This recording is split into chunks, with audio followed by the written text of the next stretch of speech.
तस्वीरें बताने के लिए काफ़ी हैं।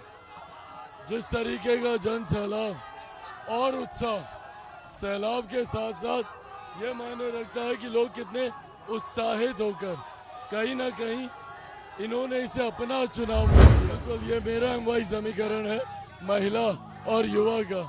महिला भी हैं, युवा भी हैं। मुझे लगता है ये आने वाले दिनों में बिहार की ताकत आप जो जब एनडीए की सरकार बन रही है तो जरूरी है कि फतुहा विधानसभा का प्रतिनिधित्व करने वाली विधायक मुख्य धारा के साथ जुड़ी हों, जो मुख्यमंत्री जी से मिलके प्रधानमंत्री जी से बात कर कर फतुहा विधानसभा के विकास के कार्यों को गति दे सके। और मुद्दा जो तेजस्वी बार बार कह रहे हैं, पलायन, बेरोजगारी, गरीबी, ये सभी मुद्दों को लेकर के क्या कहेंगे? वो अपने लिए ही वो पांव पे कुल्हाड़ी मार रहे हैं।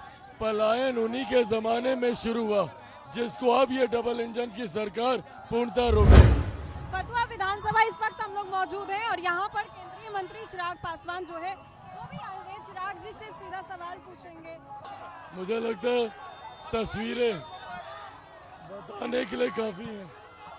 जिस तरीके का जन सैलाब और उत्साह, सैलाब के साथ साथ ये मायने रखता है कि लोग कितने उत्साहित होकर कहीं ना कहीं इन्होंने इसे अपना चुनाव मान लिया।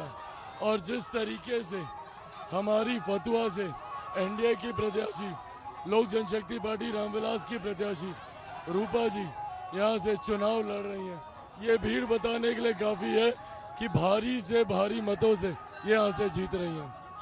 लगातार कहते हैं एमवाई का समीकरण है महिला और युवा। आपने महिला को फतुहा से उम्मीदवार बनाया, वाकई ये इंटैक्ट है आपके पार्टी?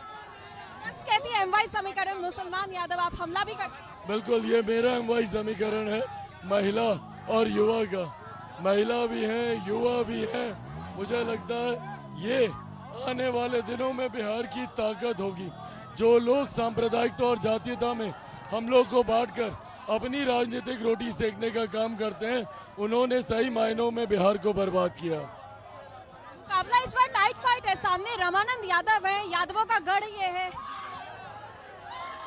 रामानंद जी लगभग जितना मुझे याद है शायद 3 बार से वो यहाँ के विधायक हैं, पर दिक्कत ये 3 बार से विधायक होने के बावजूद ना वो यहाँ पे रहते हैं, उनसे मिलने के लिए आपको बाहर जाना पड़ता पटना। और वहीं ना सिर्फ ये यहाँ की स्थानीय हैं बल्कि जानकार हैं यहाँ के लोगों की समस्याओं को लेकर। और अब जब एनडीए की सरकार बन रही है तो जरूरी है कि फतुहा विधानसभा का प्रतिनिधित्व करने वाली विधायक मुख्य धारा के साथ जुड़ी हों, जो मुख्यमंत्री जी से मिलके प्रधानमंत्री जी से बात कर कर फतुहा विधानसभा के विकास के कार्यों को गति दे सके। एनडीए की सरकार बन रही है 2025 चुनाव 100%। और मुद्दा जो तेजस्वी बार बार कह रहे हैं, पलायन, बेरोजगारी, गरीबी, ये सभी मुद्दों को लेकर के क्या कहेंगे? वो अपने लिए ही वो पांव पे कुल्हाड़ी मार रहे हैं। पलायन उन्हीं के जमाने में शुरू हुआ जिसको अब ये डबल इंजन की सरकार पूर्णतः रोकेगी। चलिए, तो चिराग पासवान थे, सभा कर रहे हैं और फतुहा इस वक्त चिराग पासवान आए हुए हैं।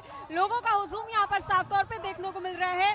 लोग जो है वो तो यहाँ पर उत्साहित हैं, लेकिन केंद्रीय मंत्री चिराग पासवान को लेकर के लोगों के बीच में क्या कुछ ओपिनियंस है?